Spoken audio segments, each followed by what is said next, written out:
16-year-old Zara Washington freezes as the Air Marshal towers over her, demanding she exit the aircraft immediately. Surrounding passengers film the confrontation while flight attendants block the aisle.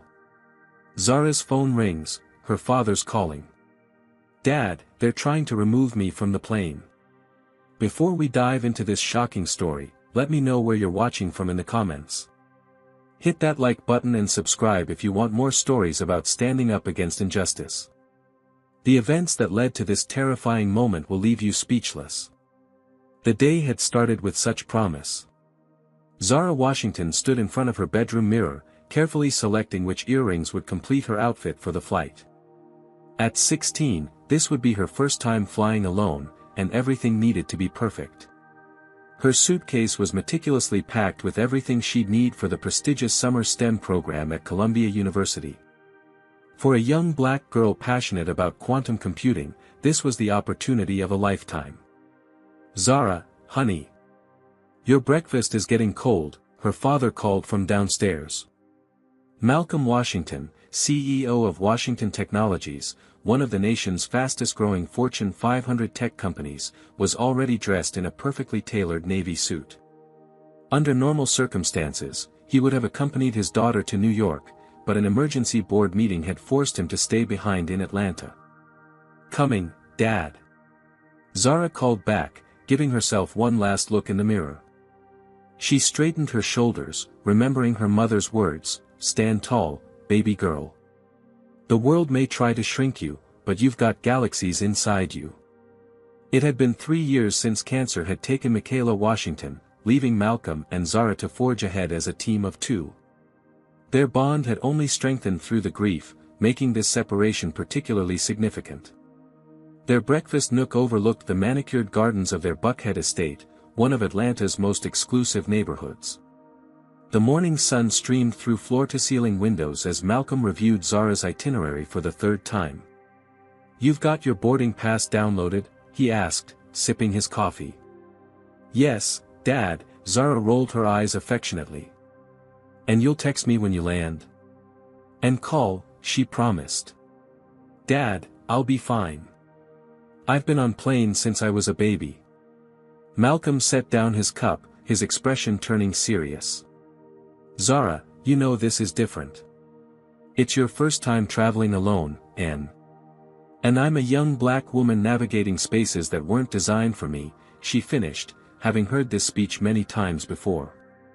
"I know, Dad." Malcolm nodded, the weight of generational knowledge heavy on his shoulders. Despite his success, his wealth, his Harvard MBA, and his company's billion-dollar valuation, he knew that in certain situations, none of that mattered. His skin color still made him suspect in department stores. Security guards still followed him in high-end boutiques. Flight attendants still questioned his first-class tickets. "I'm not trying to scare you, baby girl. I just want you prepared." "I know, Dad. Mom taught me well, and so have you." Malcolm reached into his pocket and pulled out a sleek black smartphone. "I got you something for the trip." Zara raised an eyebrow. "I already have a phone. This one's special. It records audio automatically when you unlock it with this pattern." He demonstrated a specific swipe pattern. "Just in case." "In case what?" But they both knew the answer. "In case the world forgets that you deserve to take up space," Malcolm said quietly. Their driver, Tyrone, loaded Zara's luggage into the back of the black Escalade as Malcolm went through his mental checklist one more time. "Columbia Housing has my contact information. And Professor Chen knows you're arriving today. And Dad," Zara laughed, "everything's arranged. You made sure of it." The ride to Hartsfield-Jackson International Airport was filled with Malcolm pointing out landmarks from Zara's childhood and offering last-minute advice about New York City. Anyone observing would see a nervous father sending his daughter off to a summer program, but underneath was the unspoken anxiety of a black parent whose child would be temporarily beyond his protection.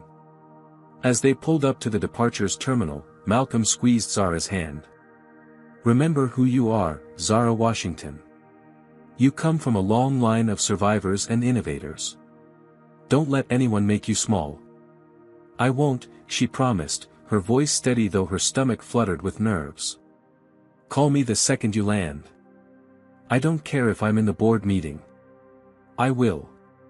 They hugged tightly, and then Zara was walking through the sliding doors of the terminal, pulling her carry-on behind her, her father's eyes following her until she disappeared from view. Hartsfield-Jackson International Airport buzzed with the chaotic energy of thousands of travelers rushing to destinations across the globe. Zara joined the security line, boarding pass and ID ready in hand. She'd flown dozens of times with her parents, but this solo journey felt different. She was no longer under the protective umbrella of her father's status. The line shuffled forward slowly. Ahead of her, a white family of 4 moved through the TSA checkpoint with barely a glance from the officers. The father had forgotten to remove his belt but received only a friendly reminder. When Zara reached the document check, the TSA agent squinted at her driver's license, then at her. "This is you?" he asked, his tone suggesting doubt. "Yes, sir," Zara replied evenly, maintaining eye contact the way her father had taught her. "You look younger in the photo." "I was 15 when it was taken." "I'm 16 now," she explained, keeping her voice polite but firm. The agent looked at her boarding pass. "First class to New York. What's a kid like you doing in first class?" Zara felt heat rising to her cheeks but kept her composure. "I'm attending the Columbia University STEM program." The agent seemed unconvinced but eventually waved her through with a skeptical As Zara began placing her belongings in the plastic bins, a TSA officer approached her. "Ma'am, you've been randomly selected for additional screening."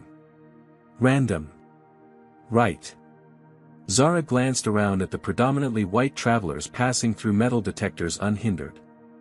She noticed she wasn't the only one randomly selected. A Middle Eastern man and an elderly black woman were also being directed to the side. "Is there a problem?" asked a voice behind her. Zara turned to see a black woman in her 40s, dressed in a tailored pantsuit. "Just a random screening, ma'am," the officer replied curtly. "Interesting definition of random," the woman muttered, but loudly enough to be heard. She gave Zara a look of understanding before proceeding through the checkpoint herself. The additional screening involved a thorough pat-down and a complete search of Zara's carry-on. The officer removed her carefully folded clothes, rifled through her toiletry bag, and even flipped through the pages of her quantum computing textbooks. "What are these for?" he asked suspiciously.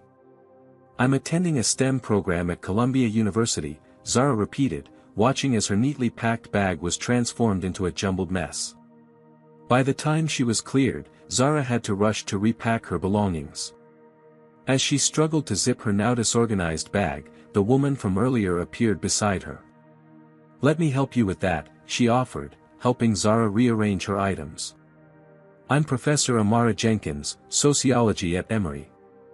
Heading to a conference in New York. Zara, Washington. Thank you for your help." "Washington? Any relation to Malcolm Washington of Washington Technologies?" Zara hesitated. Sometimes revealing her father's identity made interactions easier, other times, it led to uncomfortable scrutiny or disbelief.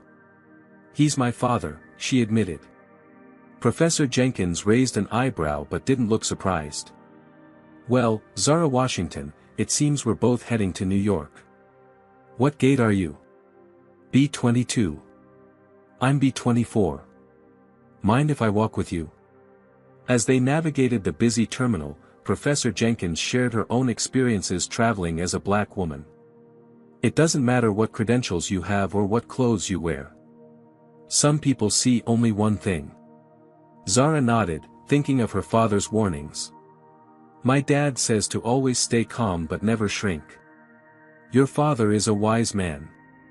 I've followed his career. Self-made tech genius who never forgot where he came from. His foundation has funded several of my research projects on racial equity in education." They reached Zara's gate, where a crowd had already formed around the boarding area. "This is me," Zara said. "Thank you again for your help, Professor Jenkins. Call me Amara." Maybe we'll see each other on the flight. Good luck with your program at Columbia. As first-class boarding was announced, Zara approached the gate agent, boarding pass displayed on her phone. The agent, a blonde woman in her 50s, looked from the pass to Zara with suspicion. "Is this your boarding pass, sweetie?" she asked, emphasizing "your" in a way that made Zara's spine stiffen. "Yes, it is," Zara confirmed. "First class is for full-fare passengers. Are you sure you're not in economy?" Zara thought back to a shopping trip with her mother years ago. They'd entered an upscale boutique, and the saleswoman had immediately directed them to the sale rack, assuming they couldn't afford the new collection. Her mother had simply smiled, asked to see the manager, and proceeded to purchase 3 full-price designer dresses. "I'm quite sure," Zara replied, channeling her mother's dignified assertiveness. "My boarding pass clearly indicates seat 3A. After another suspicious look, the gate agent reluctantly scanned her pass. It does say 3A. Proceed to the jet bridge." Zara walked onto the plane with her head held high, finding her window seat in the first-class cabin. She stowed her carry-on in the overhead bin and settled in, allowing herself a small sigh of relief. The first hurdle was cleared, but the exhaustion of constantly having to prove she belonged was already wearing on her. A flight attendant approached with a pre-departure beverage tray. "Juice or water?" she offered to the white businessman across the aisle. When she turned to Zara, her smile faltered slightly. "Are you sure you're in the right seat, honey?" Zara felt a familiar knot form in her stomach. "Yes, 3A. I'm exactly where I'm supposed to be." As other first-class passengers boarded, Zara took out her quantum computing textbook and tried to focus on the chapter about quantum entanglement. She was determined to arrive in New York fully prepared for the Columbia program.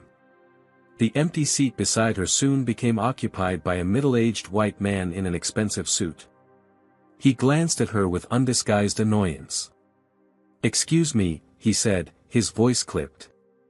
"I believe you may be in the wrong section." Zara took a deep breath. "This is seat 3A. I'm in the correct seat." The man, who would later identify himself as Richard Thompson, senior VP at a financial firm, huffed as he stored his briefcase and settled in beside her. He immediately pressed the call button.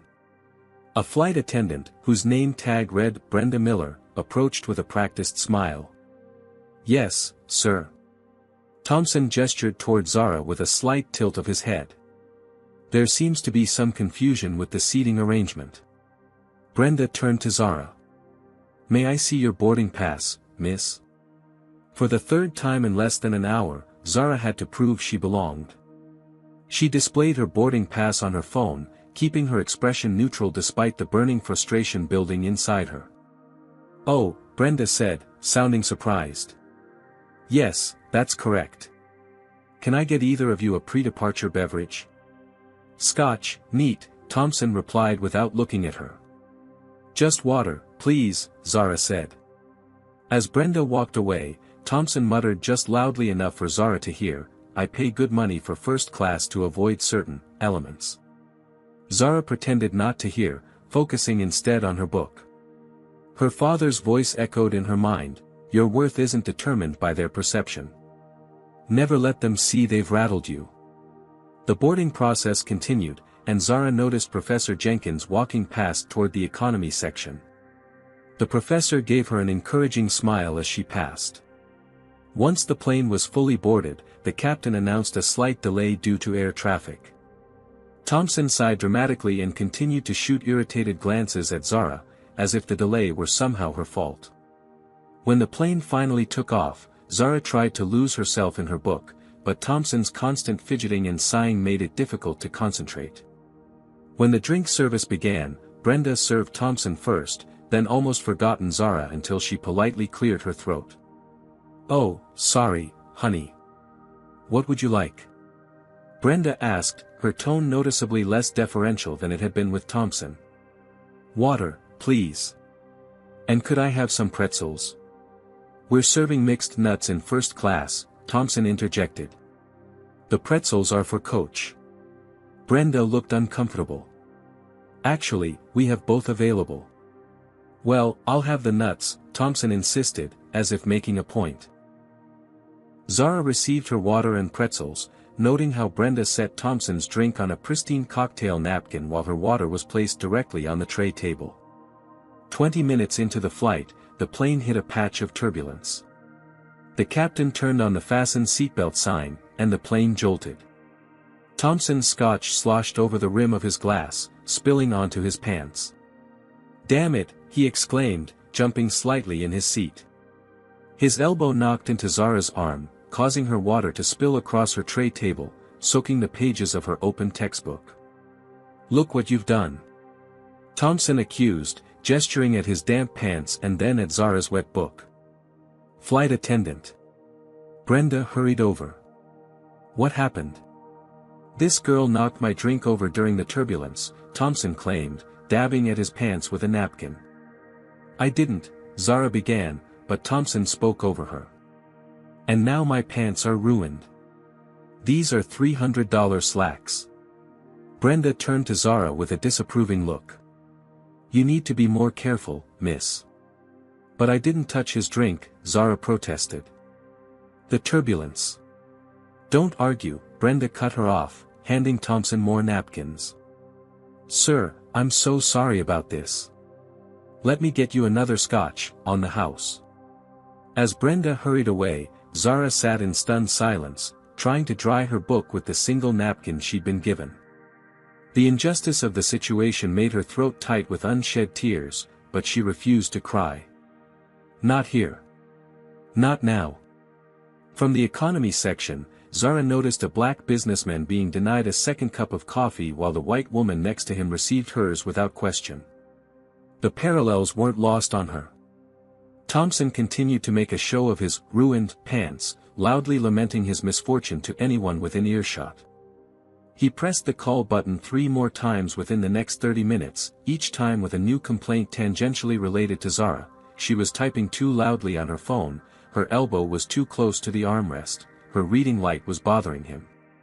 By the 4th call, Brenda brought along the lead flight attendant, a tall man with a name tag reading, Kevin Peterson. "Is there a problem here?" Kevin asked, his gaze immediately settling on Zara rather than Thompson. "Yes, there is," Thompson said before Zara could speak. "I've been extremely patient, but this has become intolerable." "What seems to be the issue, sir?" Kevin's tone was deferential. "This young woman has been disruptive the entire flight. I've had my drink spilled, my personal space invaded, and now I believe." Thompson lowered his voice conspiratorially, "I believe some of my personal items may have been moved." Zara's eyes widened. "What? That's not true at all."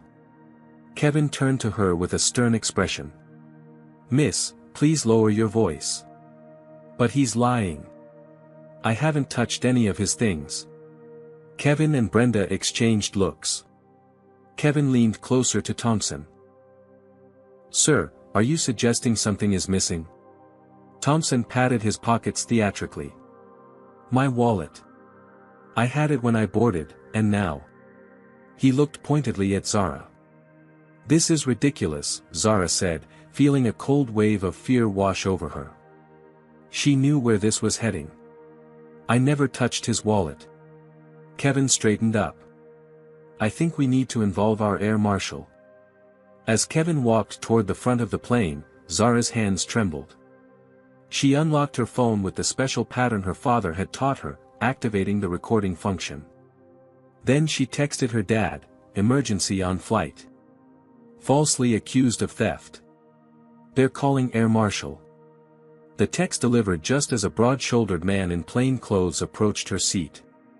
Air Marshal Sean Donovan had entered the scene, and the situation was about to escalate beyond anything Zara could have imagined.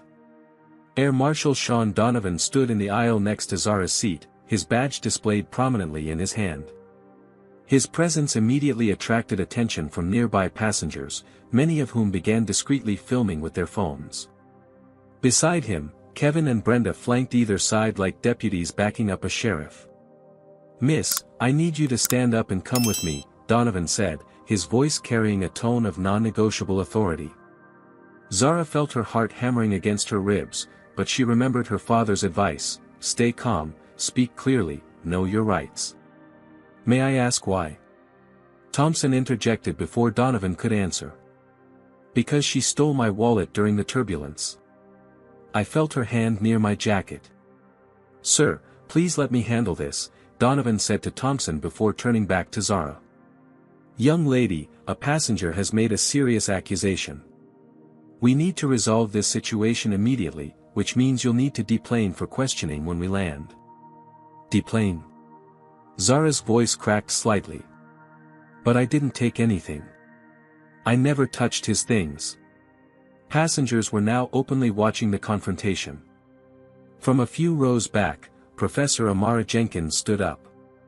Excuse me, she called out. I've been observing this situation, and this young woman has not left her seat once during this flight.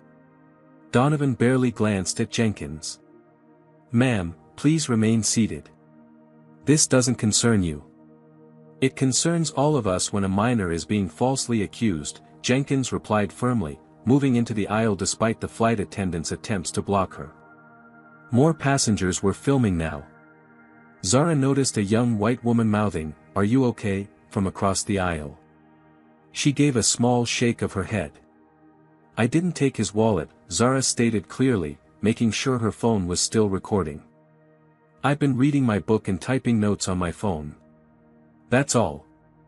Then you won't mind if we search your belongings, Donovan stated rather than asked.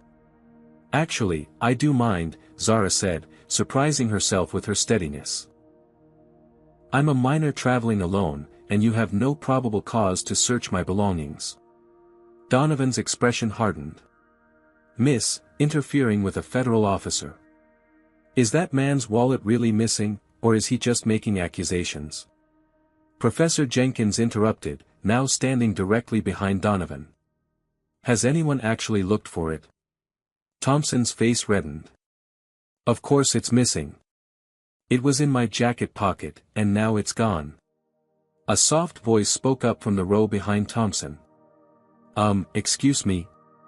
A middle-aged Asian woman pointed toward the floor. Is that it under your seat, sir? All eyes turned to where she was pointing. Just visible under Thompson's seat was the corner of a black leather wallet. A flight attendant bent down and retrieved it, holding it up. Mr. Thompson, is this your wallet? Kevin asked. Thompson's face cycled through several emotions before settling on indignation. She must have put it there. She took it from my pocket and then hid it under my seat when she realized she was caught. The absurdity of the accusation hung in the air. Zara hadn't left her seat once. That's physically impossible, Professor Jenkins stated flatly. This young woman has remained seated the entire time, as multiple witnesses can attest. Murmurs of agreement came from several passengers. The young white woman who had mouthed to Zara earlier spoke up. I've been watching. She never touched that man's jacket or went near his seat. Instead of acknowledging Zara's innocence, Donovan shifted tactics. Regardless of the wallet situation, we still have a disruptive passenger situation. Multiple complaints have been logged by this flight attendant. He gestured to Brenda. Disruptive? Zara couldn't believe what she was hearing. I've been sitting here quietly reading. You raised your voice just now, Kevin pointed out, as if that justified everything. Because I'm being falsely accused of theft. Zara's composure was cracking under the weight of the injustice. Donovan placed a hand on the back of Zara's seat, leaning down. Miss, I'm going to ask you one more time to stand up and come with me to the front of the aircraft. We can continue this discussion there. Zara's phone began ringing in her hand. Her father's name flashed on the screen. That's my dad, she said, looking directly at Donovan. I'd like to answer it. This isn't the time for phone calls, Donovan started, but Zara had already accepted the call. Dad, her voice trembled slightly. They're trying to remove me from the plane. Do you think Zara is being treated fairly in this situation? Comment number 1: if you believe the airline staff and Air Marshal are overreacting based on racial bias.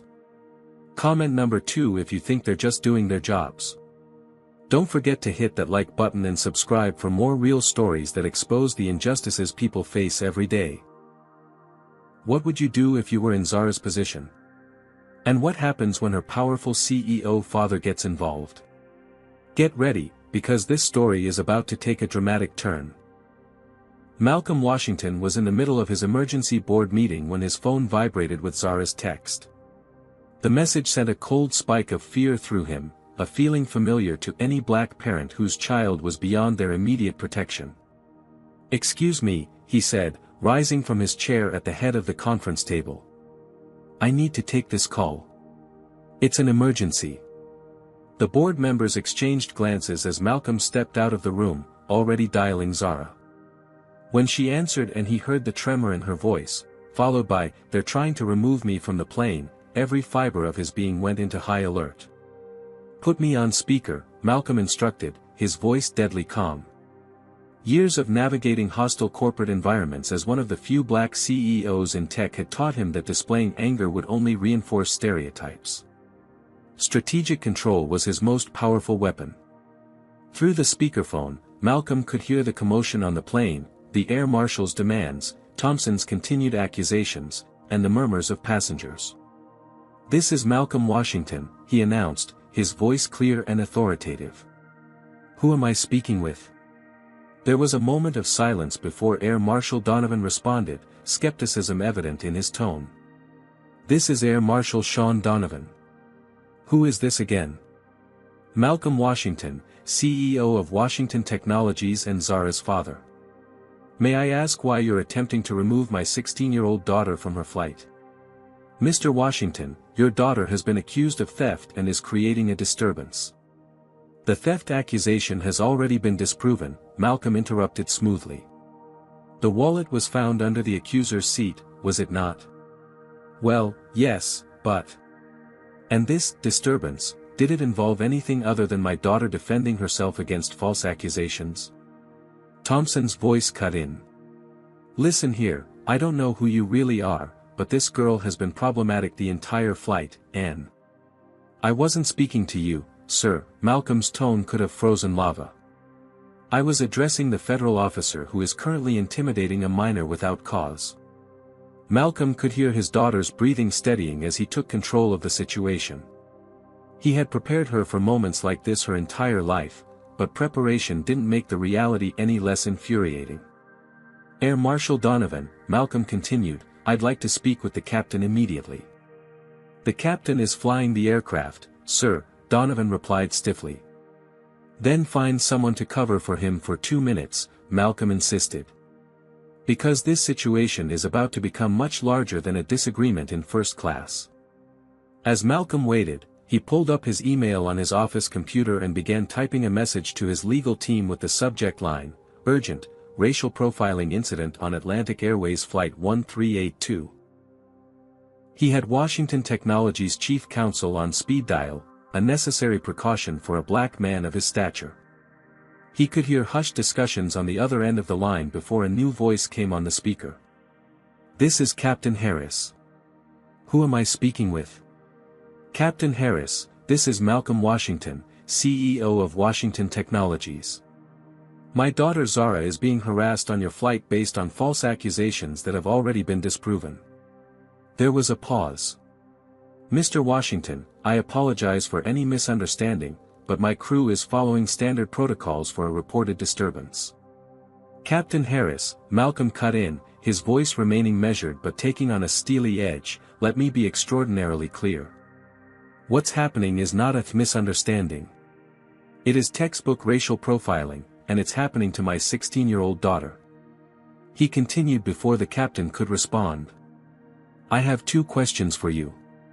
First, are you aware that Washington Technologies holds your airline's largest corporate contract, worth approximately $50 million annually?" The silence on the other end was deafening. "And second, are you prepared for the publicity when I reveal that your airline removes black teenagers from flights based on false accusations, even after those accusations are proven untrue?" Malcolm could visualize the captain's mental calculations. Atlantic Airways couldn't afford either the loss of the contract or the PR disaster. Mr. Washington, Captain Harris's tone had shifted to one of forced cordiality. I assure you we take these matters very seriously. There's been a misunderstanding that we'll address immediately. Here's what's going to happen, Malcolm stated, laying out terms rather than suggestions. My daughter will remain in her assigned seat for the duration of the flight. Mr. Thompson, who falsely accused her of theft, will be moved to a different seat. Air Marshal Donovan will apologize to my daughter for his unwarranted intimidation tactics. And we'll discuss appropriate compensation and disciplinary actions after the flight lands. Mr. Washington, with all due respect. I'm not finished, Malcolm continued smoothly. My legal team is already preparing documentation of this incident. I have connections at every major news outlet in the country. The choice is yours, Captain Harris. Resolve this situation appropriately, or explain to your shareholders why your airline is the face of racial profiling in tomorrow's headlines. The strategic pressure points were perfectly targeted. Airlines couldn't afford bad publicity, especially regarding discrimination. The specter of viral videos showing a black teenager being forcibly removed from a flight would be catastrophic. I understand, Mr. Washington, Captain Harris conceded. I'll speak with my crew immediately. Excellent. Zara will keep me on the line throughout this resolution. Malcolm heard the captain step away, followed by hushed, urgent conversations. He could picture the scene, the hurried consultation, the dawning realization of who they were dealing with, the rapid reassessment of priorities. Throughout all of this, Malcolm maintained his focus on what mattered most, his daughter's safety and dignity. Zara, are you okay? He asked while they waited. I'm okay, Dad, she replied, her voice steadier now. Thank you for. She didn't need to finish. They both understood what it meant that she'd needed to call him, that despite her intelligence, her family's wealth, and her rightful place in that first-class seat, she had still been viewed as suspect, as less than, as not belonging. Malcolm felt the familiar mixture of rage and resignation that accompanied these moments. He had built a tech empire, amassed wealth that put him on the Forbes list, created technology used by millions, and yet his daughter still wasn't safe from the most basic forms of racism. The playing field was never level, it just had different obstacles at different elevations. As Captain Harris returned to the phone, Malcolm closed his eyes briefly and centered himself. This battle was nearly won, but the war had been raging since long before Zara was born, and would continue long after today's incident was resolved. All he could do was fight each battle as it came, and prepare his daughter to do the same. The atmosphere in the first-class cabin transformed like a weather system after a sudden change in pressure. Captain Harris returned from the cockpit, his previous confidence replaced with a strained professionalism. He approached Zara's seat where the phone call with Malcolm was still active on speaker. Ms. Washington, he began, his tone markedly different from the dismissive manner of the flight attendants earlier. On behalf of Atlantic Airways, I want to personally apologize for this unfortunate misunderstanding. Zara noticed the immediate reaction from surrounding passengers. Whispers rippled through the cabin, Washington. Like Malcolm Washington. The tech billionaire. That's his daughter. Thompson's demeanor underwent the most dramatic metamorphosis. The man who had been red-faced with indignation moments before now blanched visibly, his eyes widening as the implications sank in. Not only had he falsely accused someone of theft, but that someone was the daughter of one of the most powerful black executives in America. Mr. Thompson, Captain Harris continued, will need to relocate you to another seat for the remainder of the flight. That won't be necessary, Thompson stammered, suddenly conciliatory. I may have been mistaken about the wallet. Perhaps it fell out of my pocket during turbulence. Nevertheless, Captain Harris insisted firmly, we think it's best to separate the parties involved. There's an available seat in row 7. As a flight attendant, not Brenda, but a different one who had appeared from economy, escorted Thompson to his new seat, Air Marshal Donovan approached Zara with visible discomfort. Ms. Washington, he said stiffly, I apologize for the misunderstanding. We take all security concerns seriously, but in this case, it appears the situation was misinterpreted. From the phone, Malcolm's voice remained steady. Air Marshal Donovan, I appreciate your apology to my daughter, but let's be clear, this wasn't a misinterpretation. This was racial profiling, and it happened despite the absence of any evidence. I'll be addressing this with your superiors at the Federal Air Marshal Service. Donovan's professional mask slipped for just a moment, revealing alarm before he nodded curtly and retreated to the back of the plane. With the immediate confrontation diffused, Zara took her father off speaker. Dad, I think it's resolved now. Thank you. I'm staying on the line until the situation is completely settled, Malcolm insisted. Put me back on speaker if anyone approaches you again. Brenda Miller, who had been notably absent during the resolution, now reappeared with a tray of drinks and snacks, offering them exclusively to Zara. Can I get you anything else, Ms. Washington? Perhaps some warm cookies? Or a hot towel? The same flight attendant who had questioned Zara's presence in first class, who had served her water without a napkin, who had sided with Thompson during every interaction, was now performing an elaborate display of customer service. No, thank you, Zara replied quietly. The victory felt hollow. She hadn't earned this sudden respect, it had been granted only after her father's name and status were revealed. From the economy section, Professor Jenkins caught Zara's eye and gave her a knowing look. The professor understood exactly what Zara was feeling, that the temporary shield of her father's influence didn't change the underlying reality. A young black woman in economy was being denied a blanket while white passengers around her received them without question. The woman met Zara's gaze briefly, a moment of unspoken understanding passing between them. I see it too, Zara wanted to say. I haven't forgotten just because they're suddenly treating me better.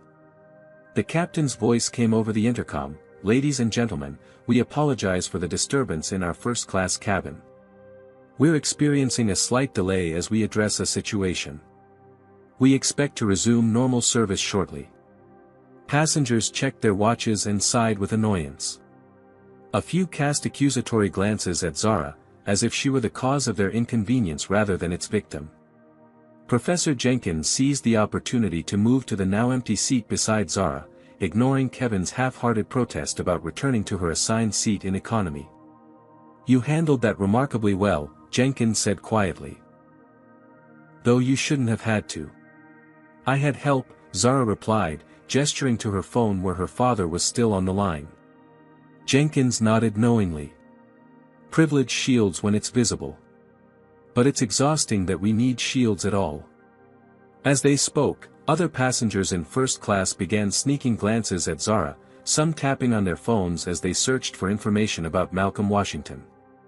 One man showed his seatmate a Forbes article with Malcolm's photo on the cover, The Coder King, How Malcolm Washington Built a Tech Empire Against All Odds. Zara could feel the calculation happening behind their eyes, the mental arithmetic of how to treat the daughter of a billionaire CEO who could potentially impact their lives or careers. The same people who had watched in silence as she was accused of theft now seemed eager to establish themselves as allies. A white woman across the aisle leaned over. I just want to say, I thought the way they treated you was terrible from the start. If there's anything I can do to help. Zara thanked her politely, but couldn't help wondering where this support had been 15 minutes earlier, before her father's name entered the conversation.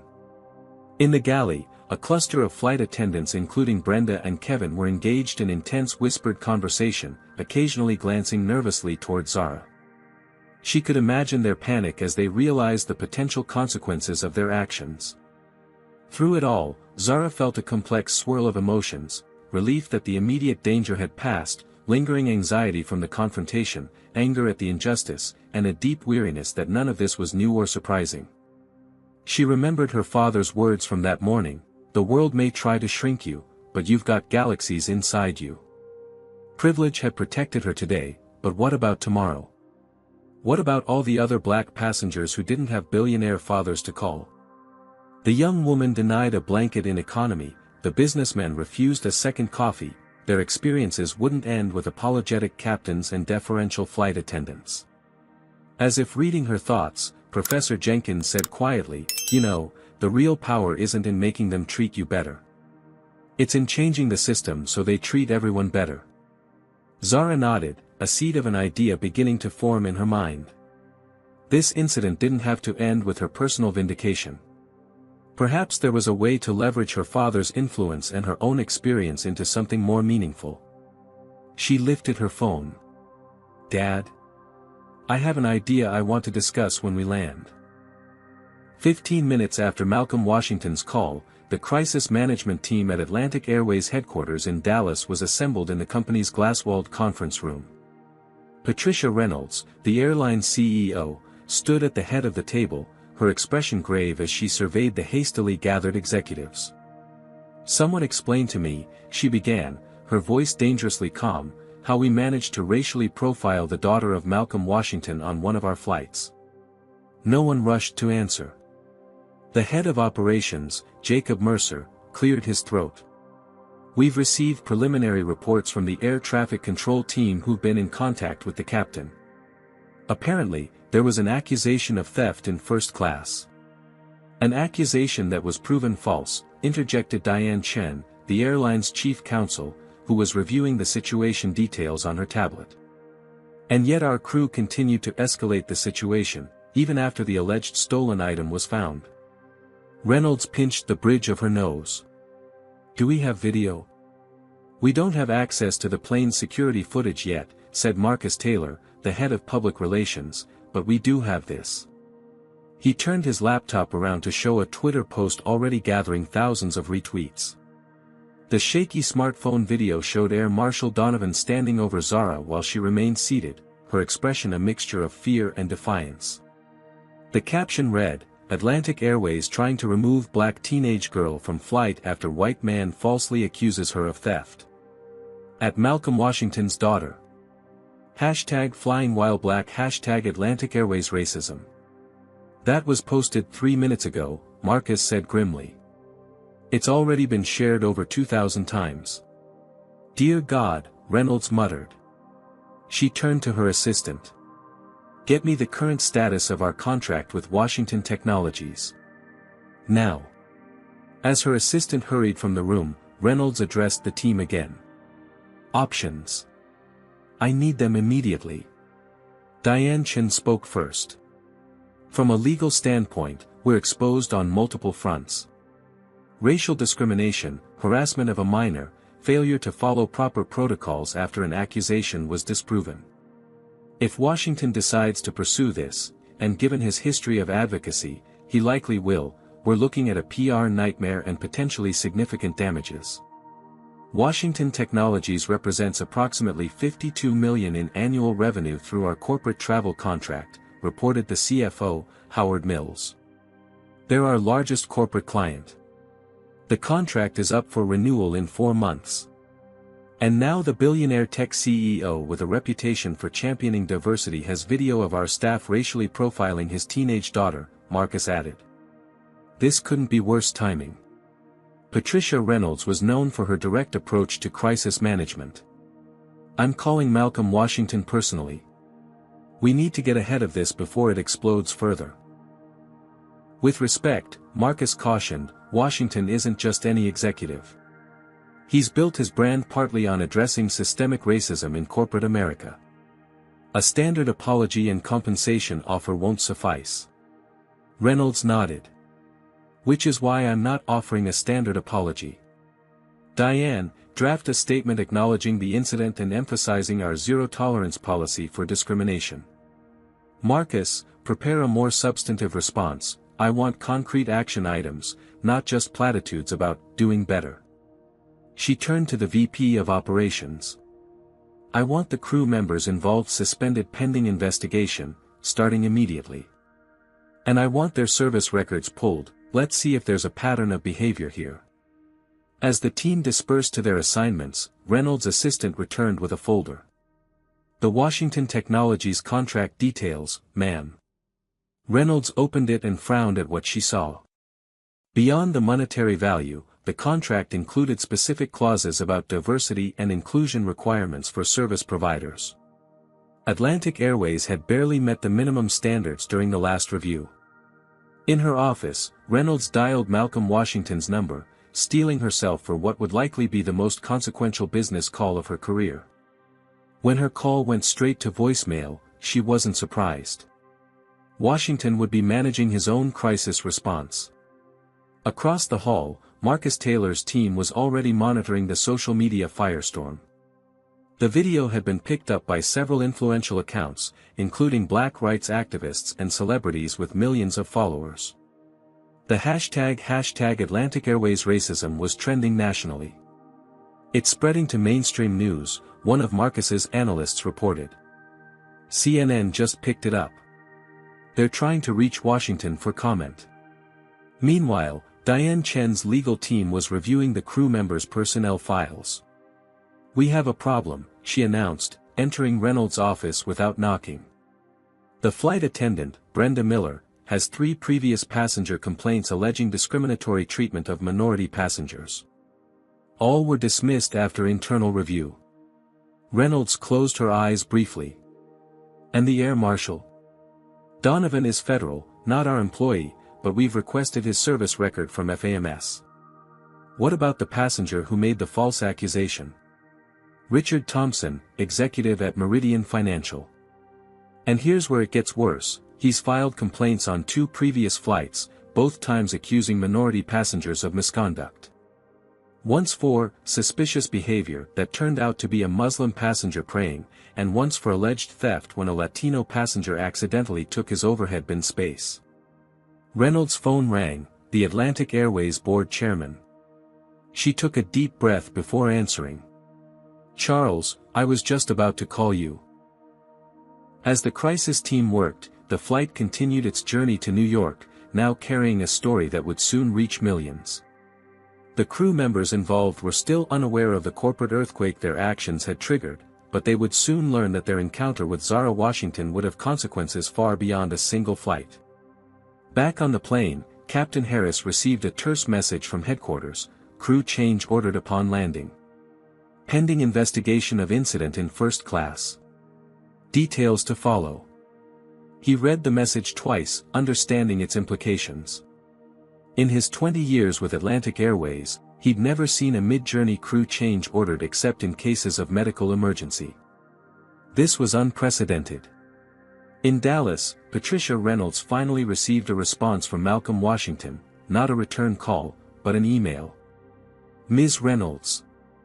I appreciate your attempt to contact me regarding the incident involving my daughter on Flight 1382. However, I will only discuss this matter with my legal team present. They will contact your office to arrange a meeting. Be advised that I am not interested in financial compensation or standard corporate apologies. I am interested in systemic change. Regards. Malcolm Washington."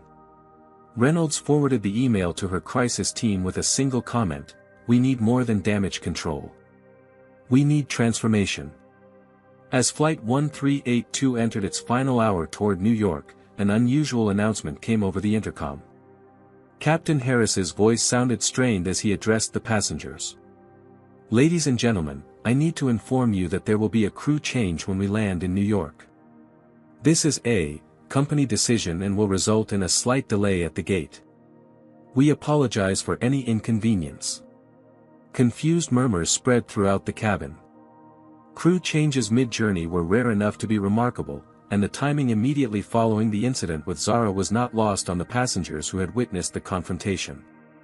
In first class, Brenda Miller's professional smile had been replaced by a tense expression as she mechanically performed her duties. Kevin Peterson was nowhere to be seen, having retreated to the rear galley after receiving a message from the cockpit.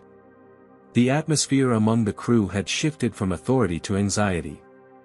Meanwhile, a new air marshal had quietly replaced Donovan, who had been instructed to remain in the crew rest area for the remainder of the flight. The new marshal, a Latina woman, had introduced herself discreetly to Zara and Professor Jenkins before taking a seat at the back of first class. As these changes unfolded, Richard Thompson sat in his reassigned seat in row 7, periodically glancing nervously toward Zara. When his seatmate showed him the trending hashtag Atlantic Airways racism on Twitter, along with the video that clearly showed him making his accusation, the blood drained from his face. "You're that guy?" his seatmate asked, edging away slightly. Thompson tried to focus on his laptop, but his hands trembled visibly as he typed. A quick Google search of Malcolm Washington net worth had returned the figure of $2.8 billion, along with numerous articles about Washington's advocacy work and reputation for corporate accountability. Thompson's own company, Meridian Financial, had a partnership with Washington Technologies for their banking software. His career prospects were deteriorating with each passing minute. Halfway down the aisle, Professor Jenkins had used the bathroom break as an opportunity to discreetly speak with several other black passengers who had witnessed the incident. By the time she returned to her seat beside Zara, a plan had begun to form. "Zara," she said quietly, "I think you have an opportunity here, if you're willing to take it." Zara looked up from her book, which she hadn't actually been reading. "What kind of opportunity?" "To turn this individual injustice into something more meaningful. Most incidents like this happen to people without your platform or resources. They suffer in silence or are disbelieved. You have a chance to speak for them." Zara considered this. Throughout the ordeal, she had been acutely aware of her dual identity, both the target of discrimination and the privileged daughter of a billionaire. Her father's intervention had protected her, but she couldn't stop thinking about those who didn't have such protection. "What did you have in mind?" she asked. Professor Jenkins outlined her idea just as the captain announced their initial descent into New York. As the plane began its approach, Zara made her decision. She stood up, drawing immediate attention from nearby passengers and crew. "Excuse me," she said, her voice clear and steady. "I'd like to say something before we land." Kevin Peterson emerged from the galley, moving quickly toward her. "Miss, I need you to return to your seat. We're beginning our descent." "I am in my seat," Zara replied calmly. "I'm just standing beside it, which is allowed until the seatbelt sign comes on." Kevin hesitated, aware of the smartphones that had immediately appeared, recording the interaction. Zara continued, addressing the first-class cabin but projecting her voice so it carried further. "Many of you witnessed what happened to me today. I was falsely accused of theft, then threatened with removal from this flight even after the accusation was disproven. Passengers in economy were standing now, craning to see and hear. What you may not realize is that this happens to black travelers every day. The only difference in my case is that my father's name provided protection that others don't have." She gestured toward the young black woman in economy who had been denied a blanket. That passenger was refused a blanket that white passengers received without question. She pointed to the black businessman. That gentleman was denied a second cup of coffee while others around him were served. The air in the cabin felt electric as Zara continued, her voice growing stronger. "These might seem like small things, but they're part of a pattern that makes travel exhausting and sometimes dangerous for people of color. We're constantly required to prove we belong in spaces where others are automatically welcomed." Professor Jenkins stood beside her now, a silent show of support. "I don't want apologies or special treatment," Zara declared. "I want systemic change. I want accountability. I want every passenger on every flight to be treated with equal dignity, regardless of their race or whether they have a famous parent." From the back of the plane, someone began to applaud. The sound spread, growing into sustained applause that rippled through the cabin. Several passengers were openly recording now, and Zara knew her words would likely reach far beyond this flight. As the applause died down, an older white man in first class raised his hand. When Zara nodded to him, he spoke up. "Miss Washington, I'm Lawrence Green, on the board of Atlantic Airways.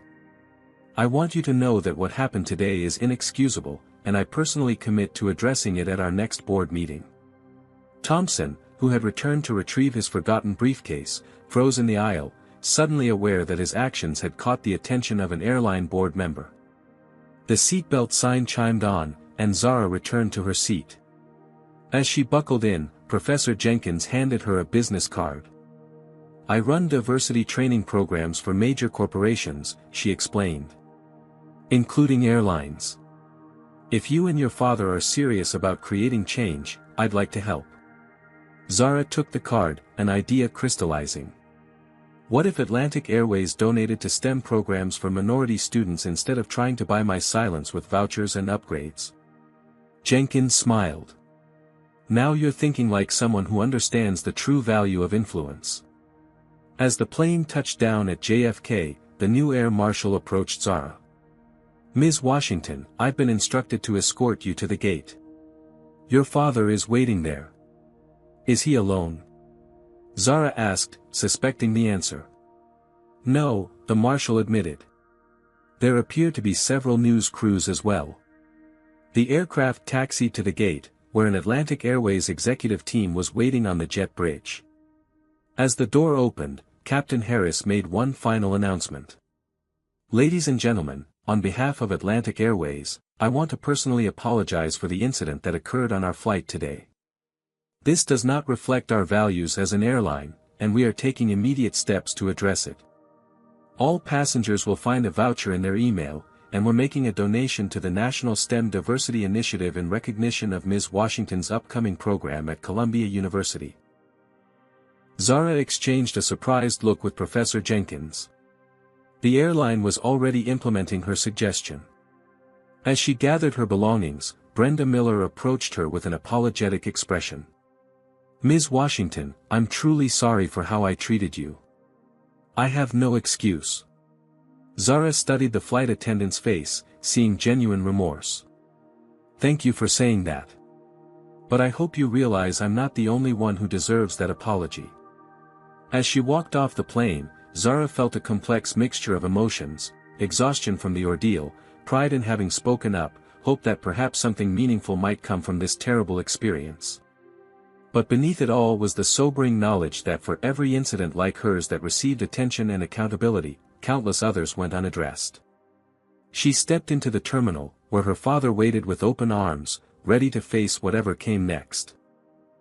3 months after the incident on Flight 1382, Zara Washington stood at a podium in the grand ballroom of the Marriott Marquis in Times Square. Before her sat 300 young black women, all participants in the inaugural Washington Foundation Conference for Women of Color in STEM. When I boarded that flight to New York for my summer program, I never imagined it would lead to this, Zara began, her confidence having grown remarkably since that day. But sometimes the worst moments can catalyze the most important changes. In the front row, Malcolm Washington watched his daughter with unmistakable pride. Beside him sat Professor Amara Jenkins, now the Director of Diversity Initiatives at the newly established Washington Justice Institute, and Patricia Reynolds, the CEO of Atlantic Airways, whose presence signified the airline's commitment to the changes they had promised. The 3 months since the incident had been transformative. The video of Zara's confrontation with Air Marshal Donovan had indeed gone viral, amassing over 30 million views across platforms. Major news outlets had covered the story, sparking a national conversation about racial profiling in the travel industry. Rather than pursuing a traditional lawsuit, Malcolm and Zara had chosen a different path. They had used their leverage to negotiate systemic changes within Atlantic Airways. Today, I'm proud to announce that Atlantic Airways has completed its first company-wide anti-bias training program, Zara continued, gesturing toward Patricia Reynolds. Every employee, from baggage handlers to pilots, has participated in the curriculum developed by Professor Jenkins. The audience applauded as Reynolds nodded acknowledgement. Additionally, the airline has implemented new reporting procedures for discrimination incidents, with oversight from an independent review board that includes civil rights attorneys and community advocates. What Zara didn't mention was the behind-the-scenes struggle that had led to these changes. Initially, Atlantic Airways had offered the standard corporate response, a large settlement, first-class upgrades for life, and vague promises to do better. Malcolm had rejected these offers outright, demanding structural reforms instead of personal compensation. The Washington Justice Institute had been formed specifically to address cases like Zara's, incidents of discrimination that could leverage the power of public attention into meaningful change. With Professor Jenkins at the helm, the institute provided both legal support and educational resources for victims of racial discrimination. As for the individuals directly involved in the incident, Air Marshal Sean Donovan had been reassigned to a desk position pending completion of additional training. His service record had revealed 2 previous complaints of excessive force used against minority passengers. Flight attendant Brenda Miller had been initially suspended, then offered the choice between termination or participating in Atlantic's new peer education program. She had chosen the latter and was now working with Professor Jenkins to share her experience as a cautionary tale in training sessions. Richard Thompson had faced his own consequences. After the video identified him clearly, several former colleagues had come forward with accounts of discriminatory behavior at Meridian Financial. The company, eager to distance itself from the controversy, had placed him on administrative leave. His partnership with Washington Technologies had been quietly terminated. But this isn't just about one airline or one incident, Zara continued in her speech. This is about creating spaces where we all belong, where no one has to prove their right to exist in first class, in boardrooms, or in STEM fields. She looked out at the young women in the audience, brilliant minds with dreams as vast as her own, many of whom had faced barriers far more challenging than anything Zara had encountered. My father often tells me that privilege isn't just something to be grateful for, it's a responsibility. Those of us with platforms, resources, or visibility have an obligation to use them to create pathways for others. In the 3 months since the incident, Zara had completed her summer program at Columbia with distinction. Her experience had shaped her project focus. She had developed an algorithm for identifying patterns of bias in customer service interactions, which was now being piloted by several major corporations, including Atlantic Airways. The Washington Foundation has established a scholarship fund to support Black women pursuing degrees in STEM fields, Zara announced.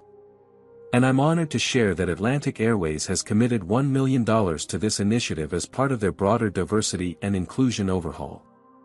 The applause was thunderous. After the speech, as attendees mingled during the reception, Malcolm approached his daughter. "Your mother would be so proud of you," he said, his voice thick with emotion. "You didn't just stand up for yourself, you created something that will help countless others."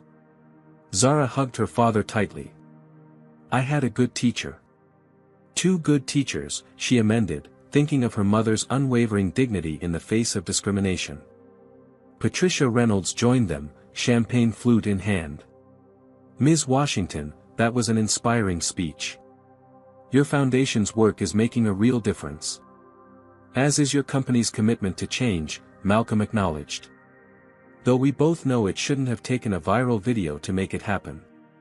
Reynolds nodded soberly. "True transformation is painful and expensive. But the cost of not changing is ultimately higher." Across the room, Professor Jenkins was speaking with a young woman who looked remarkably like Zara. Upon closer inspection, Zara recognized her, the passenger from economy who had been denied a blanket on that fateful flight. "Destiny here has just been accepted to MIT's aerospace engineering program," Jenkins announced as Zara approached. "She's one of our first scholarship recipients." Destiny smiled shyly. "Your foundation's financial support made it possible. My single mom couldn't have afforded it otherwise." "That flight was terrible," Zara said, "but meeting you and creating this connection makes it almost worth it." "Almost," Destiny agreed with a knowing look.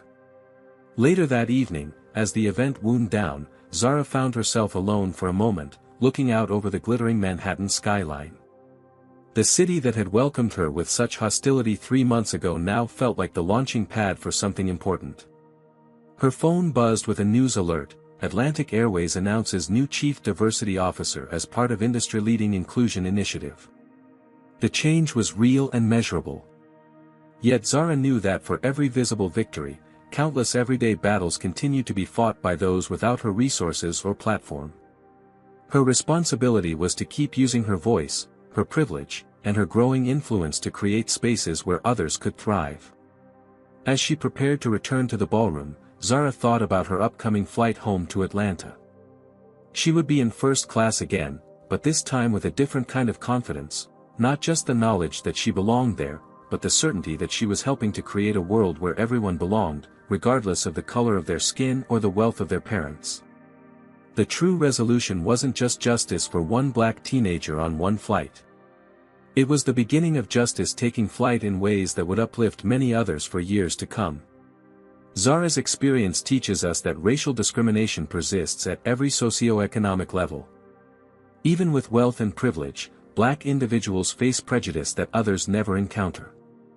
The story demonstrates how power dynamics shift when status is revealed, highlighting the superficial nature of respect based solely on recognition rather than human dignity. Most importantly, this narrative shows that true justice isn't just about individual vindication but systemic change. By refusing standard settlements and demanding institutional reforms, the Washingtons created lasting impact beyond their personal experience. The story also emphasizes the responsibility that comes with privilege. When Zara used her platform to advocate for others without her advantages, she transformed an individual injustice into collective progress. Finally, we learn that accountability doesn't always mean punishment. Through education and reformed policies, Atlantic Airways turned a crisis into an opportunity for genuine transformation, proving that organizations can evolve when properly motivated. Have you ever witnessed or experienced discrimination while traveling? What did you do? Share your story in the comments below.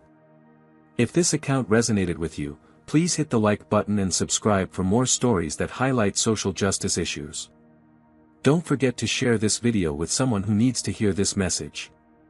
Together, we can create awareness that leads to real change. Thank you for watching, and remember, when we stand up against injustice, we stand up for everyone's right to dignity and respect.